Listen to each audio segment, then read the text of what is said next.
సంఖ్యాకాండం 9వ అధ్యాయం 15 నుండి 23వ వచనం వరకు ధ్యానించుకుని ప్రార్థనలోకి వెళ్దాం.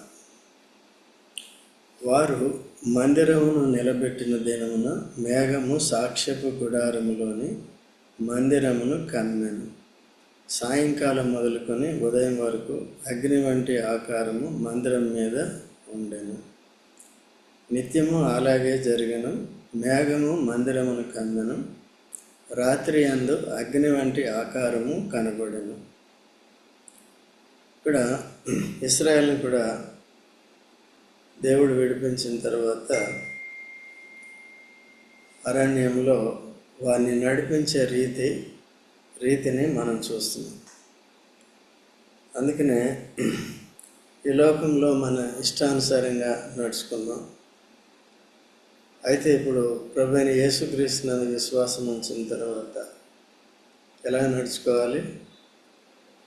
యేసుక్రీస్తు ప్రభు యొక్క అడుగు జాడల్లో నడుచుకోవాలి. యేసుక్రీస్తు ప్రభు మనల్ని నడిపించే నాయకుడిగా ఉన్నాడు. వెనక ముందు ఆవరించి నడిపించేవాడుగా ఉన్నాడు. అయితే ఎక్కడ నడుచుకోవాలి? దేవుని మార్గాల్లో నడుచుకోవాలి. దేవుని చిత్తానుసారంగా నడుచుకోవాలి. భగత్ సింగ్ గారు కూడా అది అనేక సార్లు విన్నాం, మరొకసారి గుర్తు చేసుకున్నాం. అమెరికా వెళ్ళిన తర్వాత వైట్ హౌస్ వాళ్ళు, మీరు వైట్ హౌస్ ప్రెసిడెన్షియల్ హౌస్కి వచ్చి ఇక్కడ చర్చిలో వాక్యం చెప్పండి అంటే వైట్ హౌస్ చర్చిలో ప్రార్థన చేసి చెప్తా ఉన్నారంట. ప్రార్థన చేస్తే దేవుడు సమాధానం ఇవ్వలేదంట. మళ్ళీ ఫోన్ చేస్తే నాకు దైవ చిత్తం కాదు, నేను రాలేనని చెప్పారంట. వాళ్ళు చెప్పారు, ఇది ఎంత ఆధిక్యత, ప్రివిలేజ్ వైట్ హౌస్లో వాక్యం చెప్పటం, వైట్ హౌస్కి రావటమే గొప్ప ఘనత. కాబట్టి అంటే వైట్ హౌస్ అయినా బ్లాక్ హౌస్ అయినా దేవుని చిత్తం లేకపోతే రానని చెప్పారు.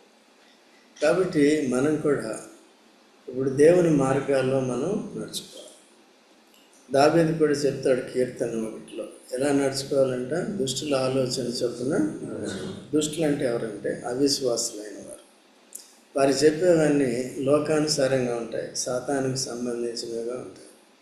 అందుకని ఆ మార్గాల్లో మనం నడుచుకోకూడదు.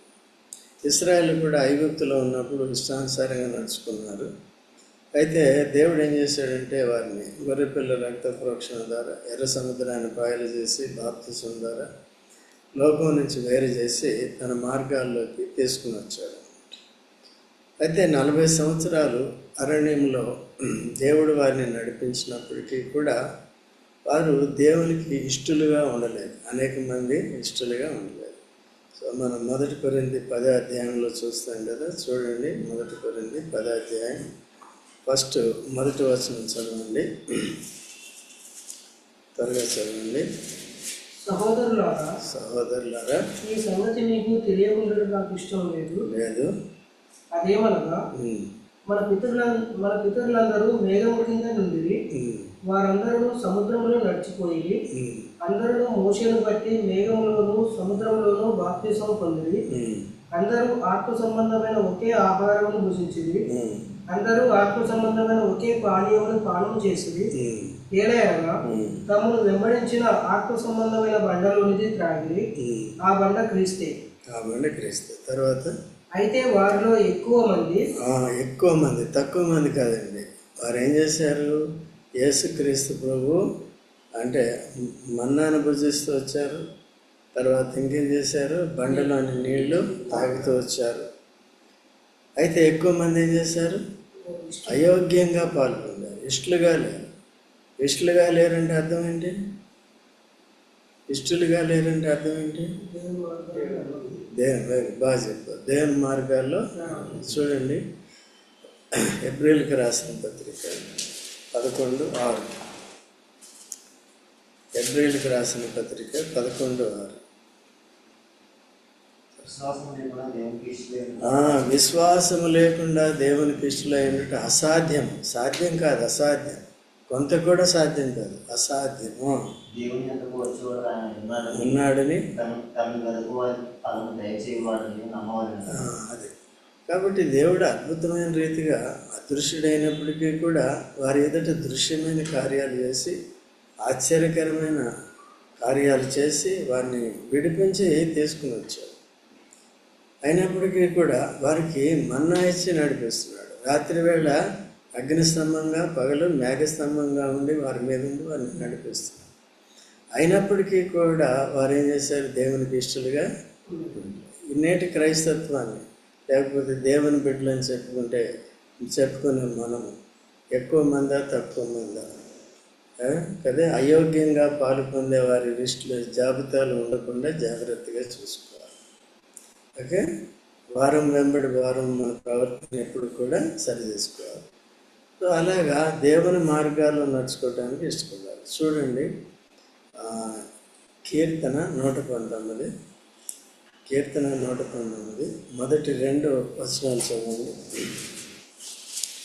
కీర్తన 119 మొదటి 2 వచనం.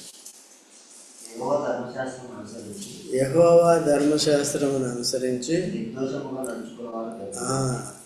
యెహోవా ధర్మశాస్త్రాన్ని చదివేం లేదు, చదవాలి, అర్థం చేసుకోవాలి, వినాలి, అర్థం చేసుకోవాలి, ఆ ప్రకారం నడవాలి. అది కావాలి.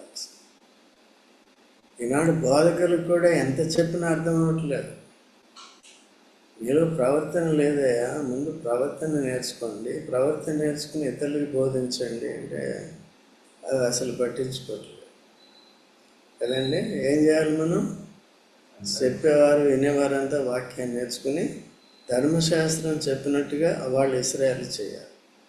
ఇప్పుడు యేసుక్రీస్తు ప్రభు నడుచుకున్నట్టుగా, యేసు ప్రభు నడవమన్నట్టుగా వాక్యానుసారంగా మనం నడుచుకోవాలి. ఎందరైతే ఆ పరిశుద్ధాత్మ ద్వారా నడిపింపబడతారో వారు దేవుని కుమారులే అంటారు, దేవుని పిల్లలు కాదు. ఎదిగిన వాళ్ళు కుమారులు అనమాట. అంటే పరిశుద్ధాత్మ ఎలా నడిపిస్తాడు అంటే వాక్యానుసారంగానే నడిపిస్తాడు. అంటే వాక్యం తెలుసుకోవాలి. అక్కడికి వెళ్ళొచ్చా, ఇక్కడికి వెళ్ళొచ్చా, వెళ్ళకూడదు. వెళ్ళమన్న చోటికి వెళ్ళాం. ఆరాధన ఉంది రండి అంటే చాలామంది వెళ్ళరు. తర్వాత ప్రార్థన ఉందంటే వెళ్ళరు. తర్వాత సువార్త ఉందంటే నిద్రపోతారు. అలా చేయకూడదు. ఏం చేయాలి? ఆయన మార్గాల్లో నడుచుకోవటానికి, చెప్పింది చేయటానికి ఇష్టపడాలి. సో అలాగా. అందుకనే చూడండి, విలాప వాక్యములు 1:4, విలాప వాక్యములు 1:4 త్వరగా చదవండి. విలాప వాక్యములు 1. నియామక కూటములకు ఎవరునా కొందరా? ఎవరునూ రారు. అది మీరు కొద్దిగా ధన్యులే. ఆన్లైన్లో కానీ ఆఫ్లైన్లో కానీ వస్తున్నారంటే మీరు ధన్యులే. మీరు యెహోవా మార్గంలో, దేవుని మార్గాల్లో ఏం చేస్తున్నాం? నడుస్తున్నాం. ఎవరునూ రారు కనుక ఏ మార్గాలంటే దేవుని త్రోవ దేవుని మందిరానికి వేశాడు, దేవుని త్రోవ పరలోకానికి వేశాడు. యేసు ప్రభు దేనికి మార్గం? ఎక్కడికి మార్గం? భూమి మీద నుండి పరలోకానికి మార్గం. ఎవరెక్కి వెళ్తున్నారు?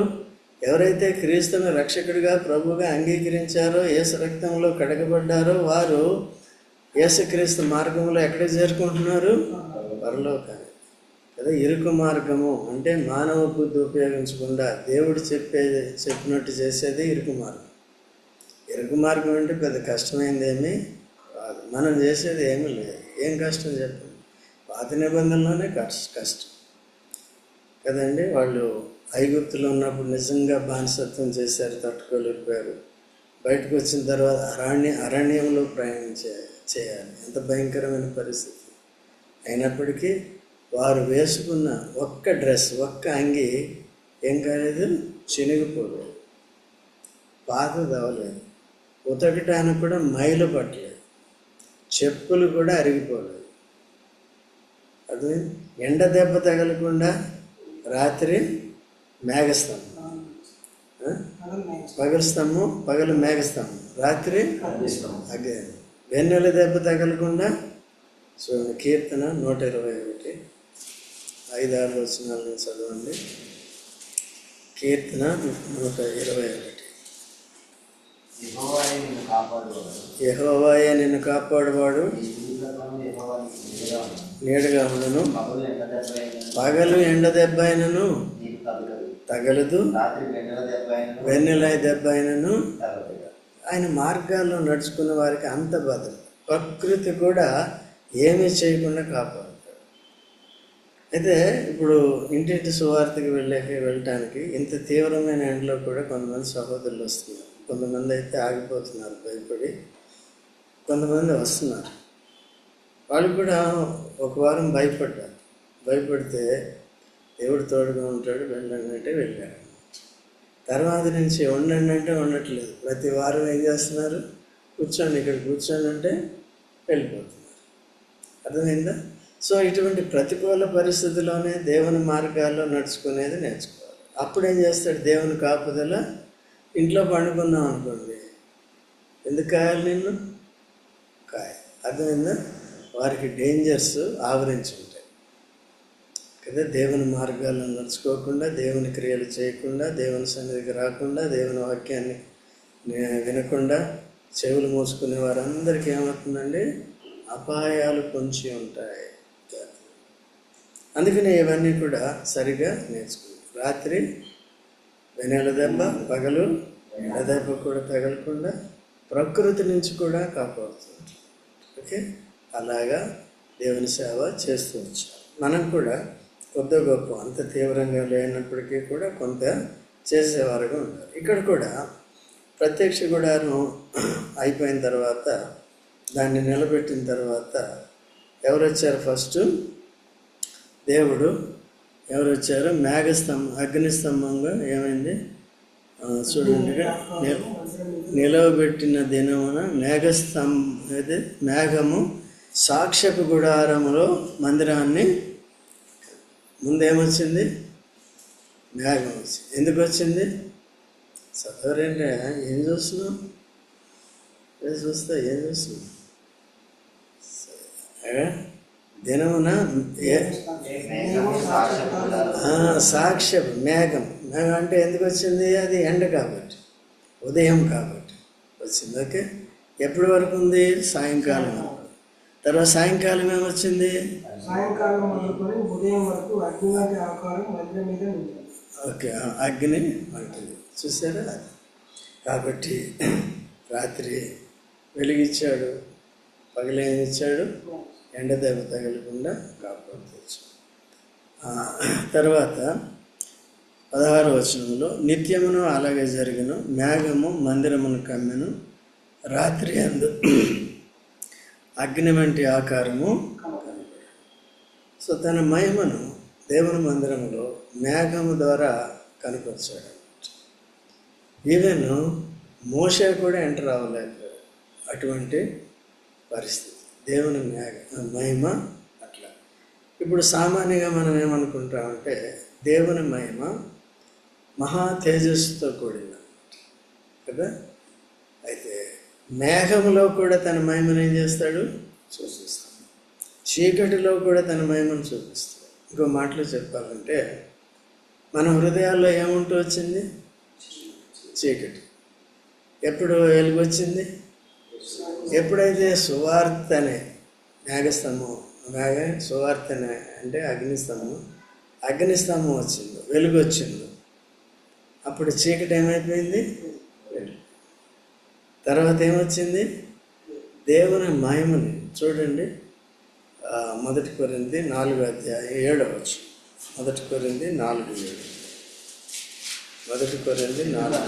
ఎందుకనగా నీకు ఆధిక్యము కలుగు చేయువాడు ఎవరు?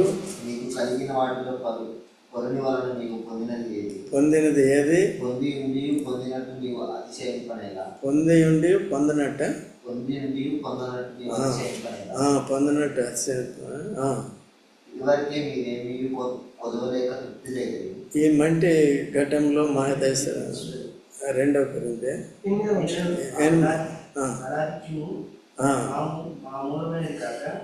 ఈ బలాధిక్యము మామూలమైనది కాక మంటి గంటంలో ఏం పోసాడండి? తన మహిమాత్మతో నింపాడు. తన మహిమావాక్యాన్ని దినదినము మన హృదయాల్లో భద్రపరుచుకునేలాగా అనుగ్రహిస్తున్నాడు.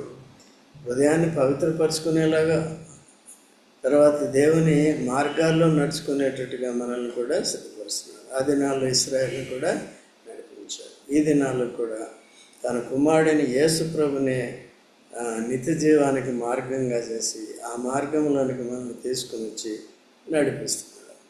ఓకేనా? అందుకనే కీర్తనాకారుడు అంటాడు, ఈరోజు రిఫరెన్స్లు ఎక్కువ వచ్చేస్తున్నాయి. అయితే కీర్తనాకారుడు అంటాడు 16వ కీర్తన 8వ వచనం 9వ వచనం చదవండి. 16వ కీర్తన 8, 9. సదాకాలం యెహోవాయైన నా దేవుని నిలుపుచున్నాను. ఎంతకాలం అండి? సదాకాలం. మధ్యలో చాలామంది మధ్యలో తప్పిపోయేవారు ఉంటారు. గురెప్పుడు ఎవరి మీద నిలపాలి? యెహోవా, దేవుని మీద నిలుపు. యెహోవా మీద నిలుపుచున్నాను. ఆయన నా కుడిపార్శ్వమందు ఉన్నాడు కనుక ఆయన నా కుడిపార్శ్వమందు ఉన్నాడు కనుక నేను కదల్చబడను. నేను కదల్చబడను. అందువలన నా హృదయం సంతోషించుచున్నది, నా సంతోషించుచున్నది, ఆత్మ హర్షించుచున్నది, నా హర్షించున్నది, శరీరం కూడా సురక్షితంగా నివసించుచున్నది. నిలుపుచున్నది. ఎందుకంటే ఎందుకంటే నీవు నా ఆత్మను పాతాళములో విడిచిపెట్టవు, నీ పరిశుద్ధిని కళ్ళు పట్టనీయవు, కుళ్ళు పట్టనీయవు, జీవ మార్గమును నీవు నాకు తెలియజేసేదవు, నీ సన్నిధిని సంపూర్ణ సంతోషం. చూసాను, నా ఆత్మను కూడా పాతాళానికి పంపవు, నన్ను ఎక్కడికి తీసుకెళ్తావు? నిత్య జీవ మార్గంలోనికి నన్ను తీసుకొచ్చావు అని ఆనాడు దావీదు అంటున్నాడు. యేసుక్రీస్తు ప్రభు విషయంలో కూడా ఇది ప్రవచనం. యేసు ప్రభువును కూడా చంపేసినప్పటికీ తిరిగి లేచాడు, పరలోకానికి వెళ్ళాడు, మళ్ళీ వస్తాడు, మనల్ని అందరినీ తీసుకెళ్ళి సదాకాలం ఆయనతో పాటు ఆయన మహిమలో పెట్టుకుంటాడు. అప్పుడు ఆయన మహిమలో ఆయన దివ్య తేజస్సుని మనం చూడగలుగుతాం. మనం కూడా ఆ మహిమలో ఉండగలుగుతాం. అప్పుడు అక్కడ పూర్తిగా వెలుగే ఉంటుంది, కానీ ఇంకా చీకటి ఎంత మాత్రము ఉండదు. ఇప్పుడైతే ఇక్కడ ఎందుకంటే ఈ ప్రకృతిని బట్టి దేవుడు 2 రకాలుగా కనిపించుకున్నాడు. ఒకటి రాత్రి అగ్నిస్తంభంగా, పగలు మేఘస్తంభం. ఎక్కడ ఆయన మేఘస్తంభంగా ప్రత్యక్షపరుచుకున్నాడు? చెప్పండి చూద్దాం. ప్రత్యక్ష గుడారము పైన, ప్రత్యక్ష గుడారం పైన కదా. అయితే ఆ మేఘము పైకి వెళ్తే, పైకి ఎత్తబడితే ఏమేళ్ళు? వీళ్ళు ఆ గుడారాన్ని తీసుకుని ప్రయాణం.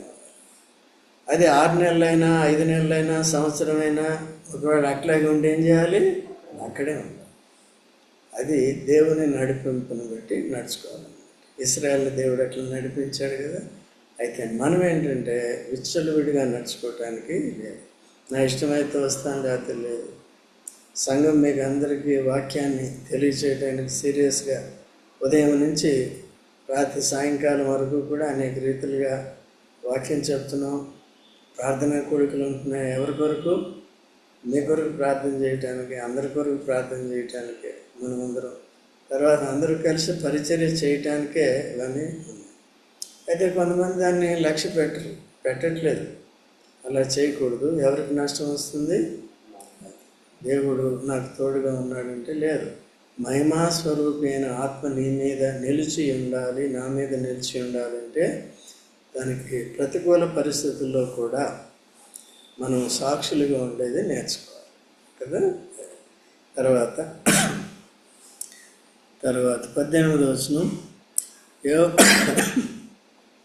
యెహోవా నోటి మాట చొప్పున ఇశ్రాయేలు ప్రయాణమై సాగిరి. యెహోవా నోటి మాట చొప్పున వారు తమ గుడారములను తీసుకొని వేసుకొనిరి. ఆ మేఘము మందిరం మీద నిలిచి ఉండిన దినములన్నీ వారు మేఘము నిలిచి ఉన్న దినాలన్నీ కూడా నిలిచి ఉన్నారు. ఆ మేఘము బహుదినములు మందిరం మీద నిలిచిన ఎడల ఇశ్రాయేలు యెహోవా విధిని అనుసరించి ప్రయాణము చేస్తారు. చేయకుండా వెరీ గుడ్. మేఘము కొన్ని దినములు మందిరం మీద నిలిచిన ఎడల వారును నిలిచిరి. యెహోవా నోటి మాట చొప్పుననే నిలిచిరి. యెహోవా నోటి మాట చొప్పుననే ప్రయాణము. నిలవాలన్నా ప్రయాణం చేయాలన్నా దేన్ని బట్టి? అది కూడా మనం నేర్చుకోవాలి. ఓకేనా? కాబట్టి మీటింగ్ ఉన్నప్పుడల్లా రమ్మంటే రావాలి, పొమ్మంటే పోవాలి. ఓకేనా? అర్థమైందా? అయితే దేవుని మందిరాన్ని విడిచిపెట్టి దేవుని తేజోమయము నిలుచు తన మందిరాన్ని విడిచిపెట్టి ఇటు అటు తిరిగితే సో దేవుని సన్నిధి మనకి తోడుగా తర్వాత అపోస్తలైన శిష్యులు అపోస్తలుగా చేయబడిన తర్వాత యేసుప్రభు మరణాన్ని జయించిన తర్వాత ఈ వాగ్దానం చేస్తారు. చూడండి, మత్తయి సువార్త 28వ అధ్యాయము 20-21 వచనం. మత్తయి సువార్త 28:20-21. నేను మీకు ఏ సంగతులను ఆజ్ఞాపించుతును వాటినన్నిటినీ గైకొనవలెనని వారికి బోధించుము. ఇదిగో నేను యుగ సమాప్తి వరకు సదాకాలం మీతో కూడా ఉన్నాను. ఎవరితో ఉండమన్నాడు? చూడండి, వారికి ఎవరైతే నమ్మి బాప్తిజం తీసుకుంటారో వారు సంఘముగా సమకూర్చబడతారు. సంఘం యొక్క విధులన్నీ కూడా వారికి నేర్పించి ఎప్పటికీ కూడా దాన్ని అనుసరించి నడుచుకునేటట్టుగా, సంఘముగా నడుచుకునేటట్టుగా వారిని ఏం చేయాలి? మీరు సిద్ధపరచండి. అపోస్తలుడు చెప్తున్నాడు. అయితే మీరు ఆ విధంగా చేస్తున్నప్పుడు ఇదిగో సదాకాలం నేను మీతో. అప్పుడు కొంతకాలం ఉన్నాడు. శరీరధారిగా ఉన్నప్పుడు ఎంతకాలం ఉన్నాడు? కొంతకాలం ఉన్నాడు. ఓకే, ఇప్పుడేమంటున్నాడు? సదాకాలం. ఎందుకు? సదాకాలం ఉండి దేవుని మహిమలోకి వెళ్ళిపోతున్నాం మనం. అందుకని ఈ తాత్కాలికంగా ఉన్న ఈ అరణ్యవాసంలో జాగ్రత్తగా నడుచుకో. ఏమన్నా అర్థమవుతుందా? అది రైట్. తర్వాత వెనక్కి రండి. 22వ వచనం చదవండి. ఆ మేఘము ఏడాది గాని గడువు చేసి మందిరం మీద నిలిచేలా ఇశ్రాయేలీయులు ప్రయాణం చేయగా తమ గుడారములలో నిలిచి అది ఎత్తబడినప్పుడు వారు ప్రయాణం చేశారు. 23 యెహోవా మాట చొప్పున వారు గుడారములను వేసుకుని యెహోవా మాట చొప్పున వారు ప్రయాణం చేసి మోషే ద్వారా యెహోవా చెప్పిన మాటను బట్టి యెహోవా ఆజ్ఞను అనుసరించి నడిచారు. ఆ దినాల్లో మోషే ద్వారా ఇశ్రాయేలుతో ఆ తరం వారితో మాట్లాడుతూ వచ్చాడు. యెహోవా మోషేకి చెప్పినట్టు, మోషే వారికి చెప్పినట్టు వాళ్ళు ఏం చేశారు? చేశారు. ఆ దినాల్లో మొబైల్ చర్చ్ కదా. మేము కూడా మొబైల్ చర్చి కలిగి ఉండేవాళ్ళం. యవనప్రాయంలో ఊర్లకి సువార్తకి వెళ్ళినప్పుడు 3 రోజులు ఆదివారం వచ్చిందంటే అక్కడే మొబైల్ అనమాట. మొబైల్ అంటే అక్కడే ఉండి ఎక్కడ ప్లేస్ దొరికితే అక్కడ రోడ్డు మీద కానీ రోడ్డు పక్కన కానీ లేకపోతే అక్కడే వెహికల్స్ ఆపుకొని అక్కడ వాక్యం చెప్పుకొని రొట్టె ద్రాక్ష ఇవన్నీ చేసి ఆరాధన చేసి బల్లో పాల్పొంది మళ్ళీ సువార్తకి వెళ్ళిపోవాలి. దాన్ని ఏమనేవారంటే అప్పుడు మొబైల్ చర్చ్. Okay, Sunday. ఆ విధంగా అయితే ఈ దినాల్లో సరే ఇప్పుడు కూడా అట్లా సువార్తకి వెళ్ళినప్పుడు అట్లా చేసుకోవచ్చు. ఇంకెక్కడైనా లేనట్లయితే ఇక్కడే చేసుకోవాలి. ఇక్కడే. అయితే ఇప్పుడు మీరు కొన్నిసార్లు ఇంటి దగ్గర ఉండిపోతున్నారు. ఉన్నప్పుడు కూడా అందుకనే మీకు ఏం చెప్పానంటే కొద్దిగా ఒక బిస్కెట్ ఒకటి కొన్ని ద్రాక్ష పెట్టుకోండి, తీసుకోండి. రాలేము సార్, దూరంగా ఉన్నారు కాబట్టి, ప్రయాణం భారంగా ఉంది కాబట్టి అలా చేయాలి. ఓకేనా? అట్లా చేసి పాల్గొనాలి. అయితే యోగ్యంగా పాల్గొనాలి, విశ్వాసంతో పాల్గొనాలి, వినే వాక్యాన్ని బట్టి నడుచుకునేటట్టుగా చేయాలి. యెహోవా తేజోమయం ఎక్కడ నిలుస్తుంది? దేవుని మందిరంలో నిలుస్తుంది. దేవుని మందిరం మీద నిలుస్తుంది. అయితే ఇప్పుడు మనకి స్థిరమైన మందిరం ఇచ్చాడు. కదిలేది ఎవరు? మనమే. రావాలి, అది నేర్చుకోవాలి.